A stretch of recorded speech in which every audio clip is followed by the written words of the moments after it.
एक लड़का जिसने आईआईटी से इंजीनियरिंग की पढ़ाई की, लाखों के पैकेज वाली नौकरी ली, फिर अचानक कॉर्पोरेट दुनिया छोड़कर आध्यात्मिक रास्ता चुन लिया। उसने खुद को गुरु बताया, गीता के प्रवचन देने शुरू किए, सोशल मीडिया पर हजारों लोगों का भरोसा जीता और धीरे धीरे उसके आसपास भक्तों की एक पूरी दुनिया बन गई। लेकिन अब वही शख्स सलाखों के पीछे। मथुरा पुलिस का आरोप है कि आईआईटीएन बाबा के नाम से मशहूर इस गुरु ने आध्यात्मिक ज्ञान और जीवन सुधारने के वादों की आड़ में लड़कियों का ब्रेन वॉश किया, उसका यौन शोषण किया और फिर उन्हें ब्लैकमेल भी किया। क्या है पूरा मामला? आखिर एक आईआईटी ग्रेजुएट इंजीनियर बाबा कैसे बन गया? उसके आसपास इतने लोग कैसे जुट गए? तो आइए समझते हैं इस पूरे मामले को डिटेल में। जिस बाबा की मैं बात कर रही हूँ उसका नाम है अभिषेक मिश्रा। बताया जा रहा है कि वो ओडिशा का रहने वाला है और उसने आईआईटी रुड़की से मैकेनिकल इंजीनियरिंग की पढ़ाई की थी। इसके बाद वो किसी कंपनी में 20 लाख के पैकेज पर नौकरी करने भी लगा, लेकिन कुछ समय बाद उसने नौकरी छोड़ दी और मथुरा आ गया। अपना नाम बदलकर आदिकर्ता नारायण दास रख लिया और पिछले 3 साल से गोवर्धन के राधा कुंड में मकान लेकर किराए पर रह रहा था। वो सोशल मीडिया पे काफी एक्टिव था। यूट्यूब और दूसरे प्लेटफॉर्म पर गीता, अध्यात्म, जीवन का उद्देश्य, मन की शांति और सफलता कैसे मिलेगी जैसे टॉपिक्स पे बातें भी किया करता था। पुलिस के मुताबिक धीरे धीरे उसके आसपास कुछ लोगों का एक ग्रुप बन गया जिसमें पढ़े लिखे लड़के, लड़कियां, इंजीनियर्स और प्रोफेशनल्स भी थे।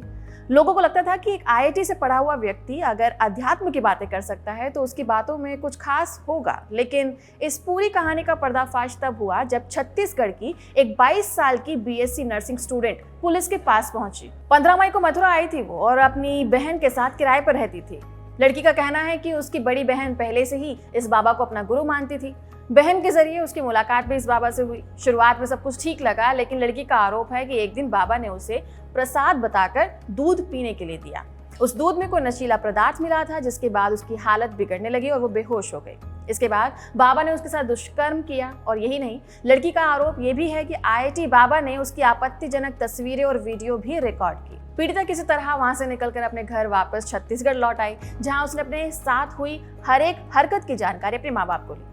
लेकिन लोकलाज के डर से माँ बाप ने चुप्पी साध ली। इसके बाद आरोपी ने पीड़िता को वीडियो कॉल करके 5 लाख रुपए की मांग की और उसे पैसा नहीं देने पर उसकी फोटो सोशल मीडिया पर वायरल करने की धमकी भी दी। इसके बाद गोवर्धन थाना में उस लड़की ने 25 मई को पुलिस में एफआईआर दर्ज कराई।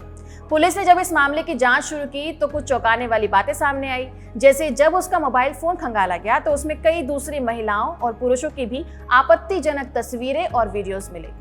पता चला कि आरोपी पढ़े लिखे लड़के लड़कियों का गंधर्व विवाह कराता था। इसके बाद उन्हें अपने पास बुलाकर उनका ब्रेन वॉश करके उनके साथ शारीरिक संबंध बनाता था। आरोपी खासकर ऐसी लड़कियों को टारगेट करता था जो मल्टीनेशनल कंपनीज में काम करती थी। फिलहाल पुलिस जांच कर रही है और आरोपी गिरफ्तार हो चुका है, लेकिन इस मामले ने एक बार फिर से वही पुराना सवाल खड़ा कर दिया है कि हम किसी की डिग्री, उसके पहनावे, उसके ज्ञान देने और सोशल मीडिया फॉलोअर्स देखकर आंख बंद करके उस पर भरोसा क्यों कर लेते हैं? क्यों हम अपने विवेक, अपनी बुद्धि का इस्तेमाल नहीं करते? आपका इस पर क्या कहना है? कमेंट सेक्शन में जरूर बताइएगा। नमस्कार।